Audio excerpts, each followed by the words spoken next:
अनमोल मोती कार्यक्रम में आपका स्वागत है। ओम शांति। आजकल अयोध्या में भव्य राम मंदिर के निर्माण और उसमें बालक राम की मूर्ति की प्राण प्रतिष्ठा के बाद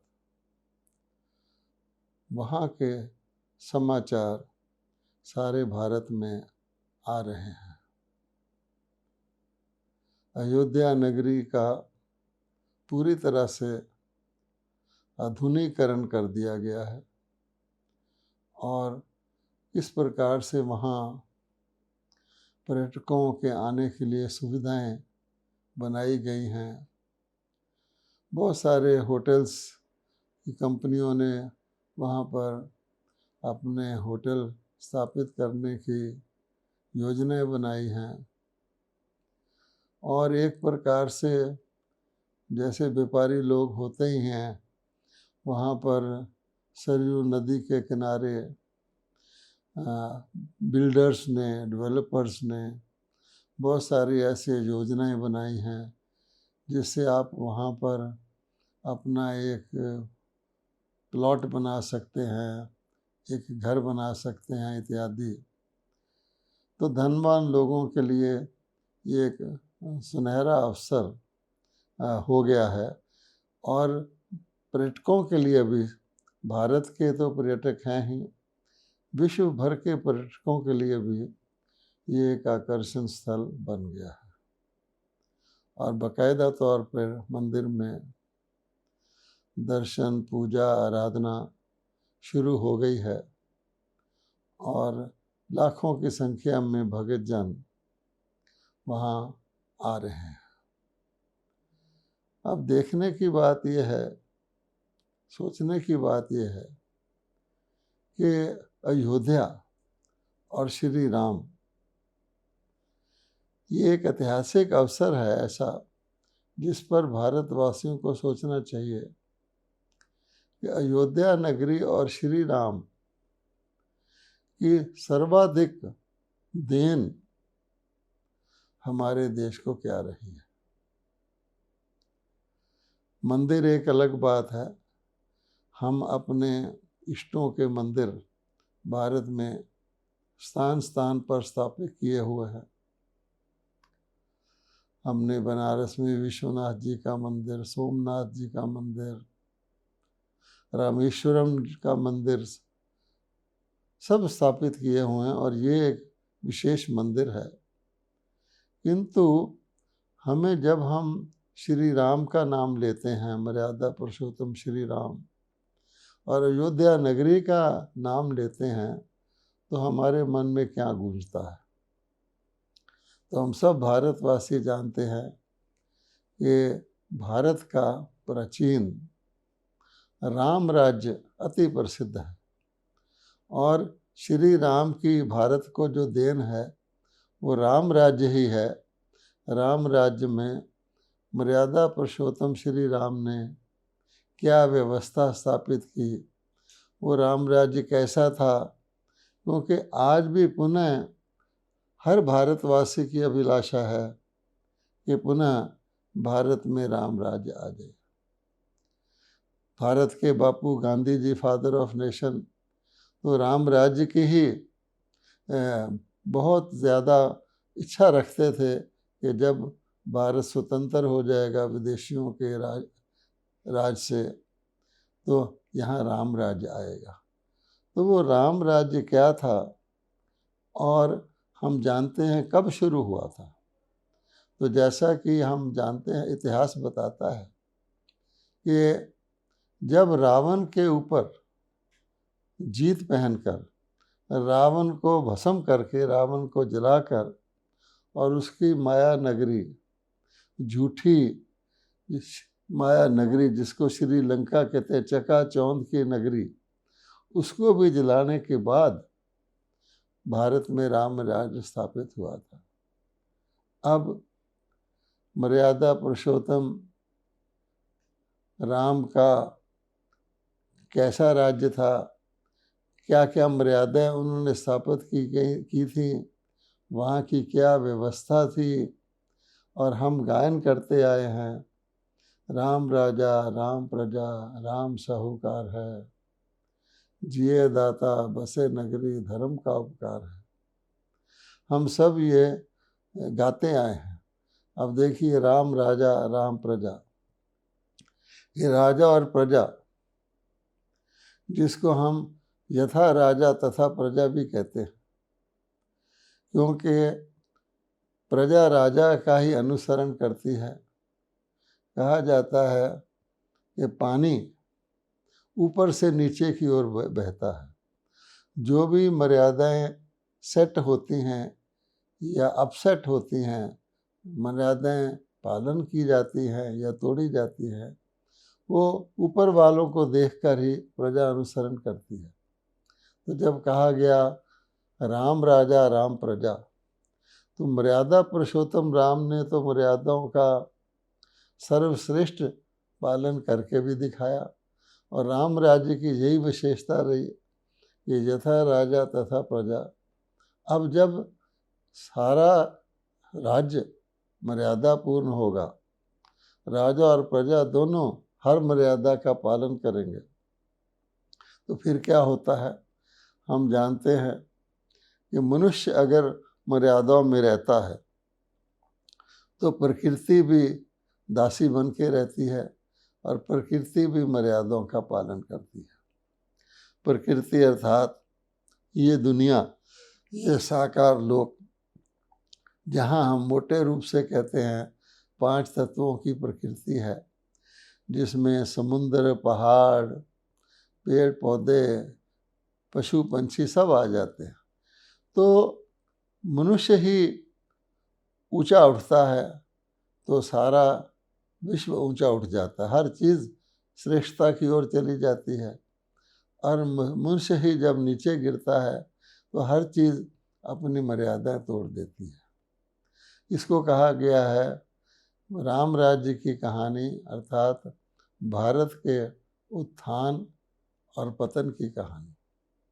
अब आप देखिए कि आज प्रकृति क्या कर रही है। हम सब जानते हैं कि पिछली सदी से लेकर प्राकृतिक प्रकोप बढ़ते ही जा रहे हैं। मनुष्य अभी तक तो उनका सामना करते आए हैं।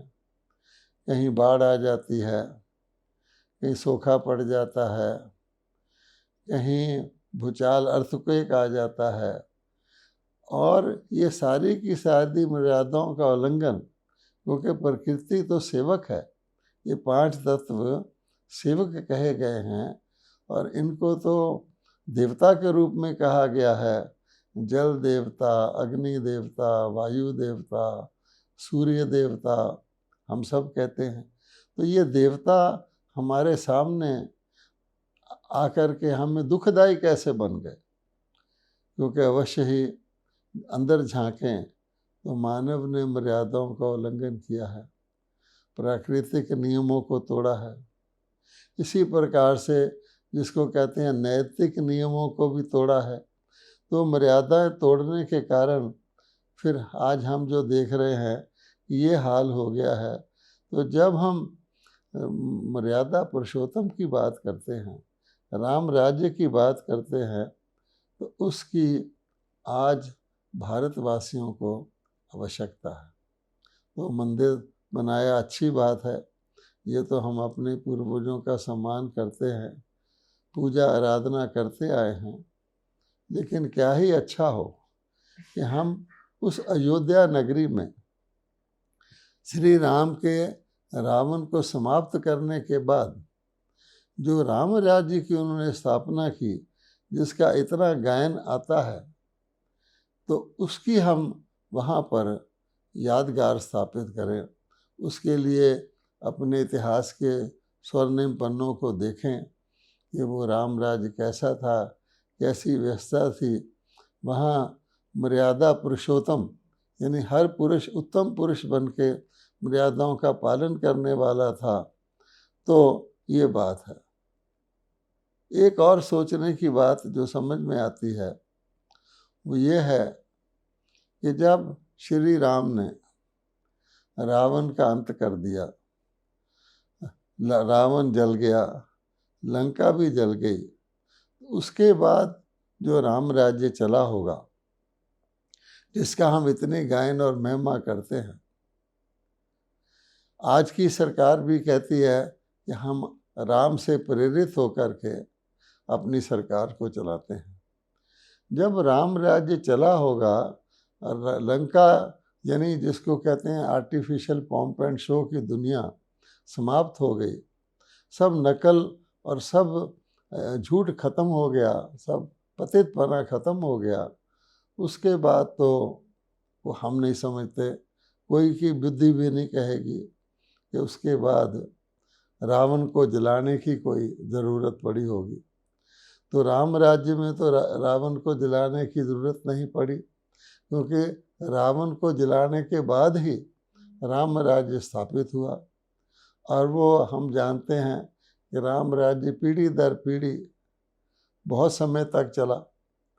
लेकिन सोचने की बात यह है, फिर पुनः रावण को जलाने की प्रथा कब शुरू हो गई और क्यों शुरू हो गई? क्योंकि अब तो हर वर्ष हम रावण को जलाते हैं और कहते हैं जब भी रावण को जलाने का दशहरे का दिन आता है तो हम यही कहते हैं, बुराई पर अच्छाई की विजय, victory of good over evil. और उसी में हम दिखाते हैं कि श्री राम ने रामबाण मार के रावण को समाप्त किया और उसके बाद वो जलाया गया और लंका जली।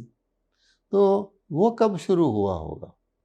अवश्य ही जब वो राम राज्य जो श्री राम ने स्थापित किया था, बहुत काल तक वो चला। जब वो राम राज्य समाप्त हो गया था तो तब फिर ये प्रथा शुरू हुई होगी। और आश्चर्य की बात एक और भी है, शत्रु को एक बार जला दिया जाता है। यहाँ तो हम क्या देखते हैं, अपने जीवन काल में हर एक ने अनुभव किया होगा कि हर वर्ष हम रावण को जलाने का एक दिन मनाते हैं विशेष तौर पे, और जिसका नाम ही है दशहरा, यानी 10 शीश वाले रावण को हमने हराया और दशहरा उसको कहते हैं।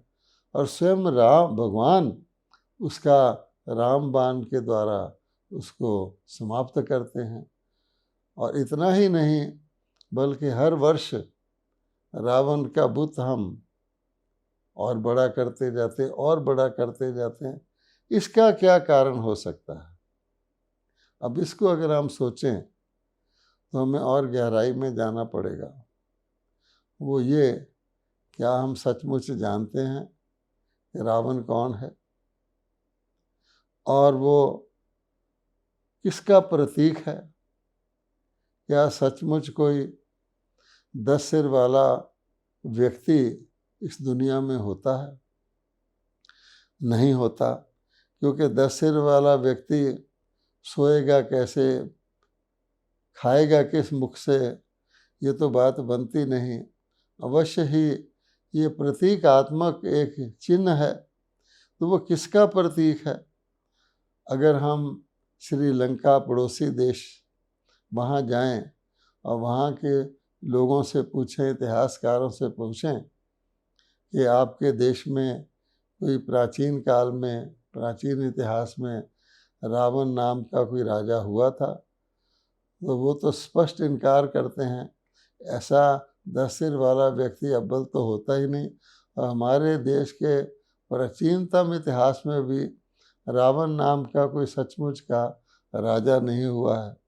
तो फिर अब सोचने की बात है, वो कौन सा रावण था और किस चीज़ का वो प्रतीक है, ये हमें देखना पड़ता है।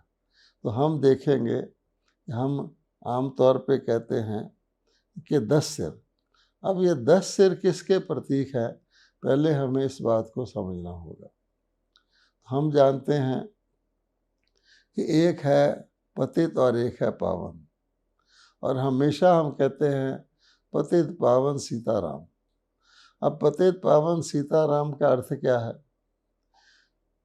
पतित पावन सीताराम ने किसको पावन किया और वो पतित कौन से थे? तो हम जानते हैं कि पावन प्रवृत्ति, प्रवृत्ति का अर्थ होता है परिवार, जिसमें नर नारी दोनों आ जाए। तो पावन प्रवृत्ति का जो प्रतीक है वो हम विष्णु जी को मानते हैं। विष्णु जी के 4 हाथ होते हैं। 4 हाथ वाला कोई व्यक्ति तो होता नहीं, लेकिन हम कहते हैं कि विष्णु जी श्री लक्ष्मी श्री नारायण के कंबाइंड रूप हैं, अर्थात इसमें 2 हाथ श्री लक्ष्मी के हैं, 2 हाथ श्री नारायण के हैं। अगर हम श्री लक्ष्मी श्री नारायण को अलग अलग खड़ा कर देते हैं तो हम जानते हैं कि वो सतयुग के पावन देवी देवता थे। अब पावन देवी देवताओं का प्रतीक विष्णु है, और हम कहते भी हैं कि श्री नारायण विष्णु के अवतार थे, अर्थात वो पवित्र प्रवृत्ति के प्रतीक थे। और श्री लक्ष्मी को शास्त्र वालों ने उसमें से निकाल दिया है, परंतु अवश्य ही श्री लक्ष्मी और श्री नारायण दोनों विष्णु के अवतार थे। अब हम जानते हैं कि अगर इतिहास को देखें और मंदिरों में स्मारक को देखें तो एक आश्चर्यजनक बात आपके ध्यान में आएगी, और वो ये कि श्री लक्ष्मी श्री नारायण दोनों ही राज सिंहासन पर विराजमान हैं। यानी विष्णु के दोनों प्रतीक विश्व महाराजन विश्व महारानी के रूप में, वो भी देवी देवताओं की राज्य के प्रतीकात्मक हैं। और आप देखेंगे कि ना केवल उनके ऊपर, जैसे महाराजा महारानी के ऊपर रतन जड़ित ताज होता है जिसको हम हाईनेस का ताज कहते हैं, साथ साथ उनके सिर के पीछे आभा मंडल यानी होलीनेस का ताज भी दिखाया जाता है। अर्थात श्री लक्ष्मी श्री नारायण विश्व के हाईनेस और होलीनेस, धर्म सत्ता और राज सत्ता दोनों को धारण किए हुए महाराजा और महारानी। अब इसी प्रकार से अगर आप आएंगे रावण पर, तो रावण के 10 सिर किस बात के प्रतीक हैं? तो जैसे विष्णु के 4 हाथ पवित्र प्रवृत्ति के प्रतीक हैं, ऐसे रावण के 5 सिर नर के और 5 सिर नारी के अपवित्र, अर्थात वो पावन हैं, ये पतित हैं, प्रवृत्ति के प्रतीक हैं कि 5 विकार नर के और 5 विकार नारी के, जिनका श्रीमद् भगवद गीता में और अन्य ग्रंथों में भी बहुत स्पष्ट विस्तार बताया गया है कि काम, क्रोध, लोभ, मोह और अहंकार, इसमें भी काम ही सबसे बड़ा गिना गया है, और जिसको कहा गया पतित बनाने वाला काम, क्योंकि क्रोधी को पतित नहीं कहते, लोभ मोह अहंकारी को पतित नहीं कहते, लेकिन कामी को तो पतित कहते हैं। तो जो कहते हैं पतित पावन सीताराम, अर्थात श्री राम ने उस काम विकार नर और नारी दोनों में से काम विकार को प्रजा में से खत्म किया, और उस कारण से वो पतित पावन सीताराम कहलाए। और आप फिर भी देखेंगे कि श्री राम और सीता भी दोनों ही राज सिंहासन पर विराजमान दिखाए जाते हैं, और उन दोनों को भी डबल ताजधारी, अर्थात उनको धर्म सत्ता और राज सत्ता का ताज दोनों को दिखाया जाता है। अब सोचने की बात यह है कि ये सारी जो कथानक है इसका आध्यात्मिक भाव अर्थ क्या है, क्योंकि जब तक हम इसके आध्यात्मिक भाव अर्थ पर नहीं जाएंगे, एक ऐतिहासिक तौर पर किसी चीज़ को लेंगे, तो हम बड़े हैरान होंगे कि श्री राम को वनवास दिया गया। अब हम सब को देखा जाए, वन कहते हैं जंगल को, तो हम सब आत्माएं जो हैं आज कांटों रूपी जंगल के निवासी हैं। अगर हम अपने आप को सतयुगी फूलों रूपी बगीचे की भेंट में करें तो कहा जाता है गार्डन ऑफ अल्लाह, तो परमात्मा ने तो सृष्टि को एक फूलों का बगीचा बनाया था, आत्माएं गुणवान थी। अब हम इसको कांटों के जंगल में कैसे ले, तो उसको वनवास कहा गया है। तो वास्तव में इसका आध्यात्मिक रहस्य क्या है कि सीता कौन है, राम कौन है, रावण कौन है। तो आप देखेंगे जो कथा बनाई गई है उसमें दिखाया गया है कि सीता जी, सीता रूपी आत्मा, सोने का हिरण, अर्थात जिसको हम मृग तृष्णा कहते हैं, मृग मरीच कहते हैं, कि एक जादूगर सोने का हिरण बना के आगे से गुजरा और सीता माता ने राम को उसके लेने के लिए भेज दिया। अब सीता माता अपनी परमात्मा से अलग हो गई, सीता को हम आत्मा कहें, और जब उसने भेज दिया तो फिर क्या हुआ। पहले तो ये ऐतिहासिक कथा तो हो नहीं सकती, सीता देवी को तो इतनी समझ है ना, सीता देवी किसी सोने के हिरण की कोई इच्छा तमन्ना रख सकती है। तो वास्तव में सीता रूपी आत्मा राम से अलग हो गई, अर्थात इस धन दौलत, इस मृग मरीचिका, सोने की नकली लंका के पॉम्प एंड शो में आकर नतीजा क्या हुआ। फिर बताया जाता है कि रावण एक साधु का वेश धारण करके, अब देखिए, साधु का वेश धारण करके भिक्षा लेने के कारण से आया और एक मर्यादा की लीक, लक्ष्मण रेखा जिसको कहते हैं, वो लक्ष्मण जी ने सेट कर दी थी, है आत्मा तुम इसके अंदर रहना। श्री राम मर्यादा पुरुषोत्तम थे, तो उन्होंने लक्ष्मण और अपने अन्य परिवार वालों को भी पूरा मर्यादा का पालन कराया था। आज भी लोग कहते हैं लक्ष्मण जैसा भाई कहाँ है, भरत जैसा भाई कहाँ है, हनुमान जैसा फॉलोअर कहाँ, डिवोटी कहाँ है। तो इसलिए वो कहानी बनाई गई। फिर रावण साधु का वेश बनाकर सीता से मर्यादा की लकीर भी पास करवा दी और उसको सीता रूपी आत्मा को ले जाकर अपने कारागार में, जिसको अशोक वाटिका कहा गया है, वास्तव में वो शोक वाटिका है, अर्थात दुख की दुनिया में आत्माएं आ जाती हैं अपने परमात्मा राम से अलग होकर, सब मर्यादा को तोड़कर। तो आज हम देखते हैं ऐसी स्थिति पुनः आ गई है, पुनः सारे भारत को अयोध्या नगरी बनना है और पुनः यहाँ राम राज्य आना है। इसलिए अगर हम गौर से देखें तो जिसको कहा गया पतित पावन सीताराम, सीताओं को, सभी सीता रूपी आत्माओं को, जिनको रावण अर्थात 5 विकारों ने अपने पंजे में जकड़ रखा है और उनको इस कलयुगी शोक वाटिका में उनका निवास हो गया है। सारे आज के मानव, नर नारी दोनों शोक युक्त रहते हैं, हम सब जानते हैं। चिंता, शोक, भय, निराशा, हर प्रकार के हिंसा, अपराध आदि से सारा समाज ग्रसित है। प्रकृति भी अपने प्रकोप दिखा रही है। ऐसी दुनिया के अंदर फिर वो राम, वास्तव में जो परमात्मा है, निराकार परमात्मा, सीता रूपी आत्माओं को बचाने के लिए उन्हें 5 विकारों रूपी रावण से, 5 विकार नर के, 5 विकार नारी से, काम, क्रोध, लोभ, मोह, अहंकार से मुक्त करके पुनः सच्ची अयोध्या नगरी अर्थात वही अहिंसक देवभूमि भारत की स्थापना करवा रहे हैं। और ब्रह्मा कुमारी यही मैसेज देती है कि हम गाते आए पतित पावन सीताराम, पतित पावन सीताराम। लेकिन सीताराम तो पावन ही थे, किसको, और उनकी नगरी में तो सारे ही पावन थे।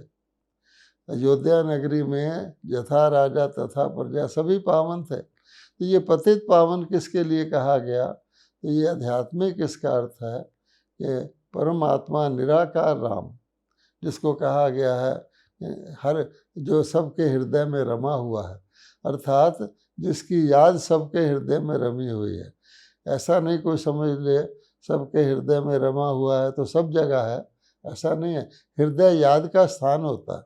जैसे माँ कहती बेटा मेरे हृदय में रहता है, तो वो निराकार राम आत्मा रूपी सीताओं को कहते हैं कि स्वयं को आत्मा समझकर मुझे याद करो। जैसे कि भगवत गीता में कहा गया है कि ये ज्ञान मैंने इक्ष्वाकु को दिया था, और श्री राम को इक्ष्वाकु का ही वंशज दिखाते हैं। कहने का भाव ये है कि मुझ निराकार परमात्मा को याद करो। और भारत में निराकार परमात्मा शिव के बहुत मंदिर हैं। श्री राम को भी दिखाया गया है रामेश्वरम के स्थान पर शिव की पूजा करते हुए। उस निराकार शिव कहते हैं, अपने को आत्मा समझकर मुझे स्नेह से याद करो तो मैं तुम्हें सब पापों से मुक्त करके पावन बना दूंगा। तो यही वास्तव में मैसेज है जो हमें अयोध्या नगरी में अच्छी तरह से किसी भी तरीके से, चाहे प्रदर्शनी के माध्यम से, चाहे कथानक के माध्यम से, ये वहाँ सबको देना चाहिए। केवल मात्र श्री राम की मूर्ति, वो भी बाल रूप के राम लाला की मूर्ति स्थापित करने से हमने अच्छा काम किया है, फिर हमारा काम राम राज्य की स्थापना का फिर भी अधूरा है। तो ब्रह्मा कुमारी का यही संदेश है कि राम राज्य की कैसे स्थापना हुई थी, अब पुनः हो रही है। ये संदेश हर एक भारतवासी को मिलना चाहिए ताकि पुनः हमारा भारत युद्ध से मुक्त, और जिसको कहते हैं अहिंसक, अहिंसा परमो धर्मा की राम राज की नगरी या देश बन सके। ओम शांति।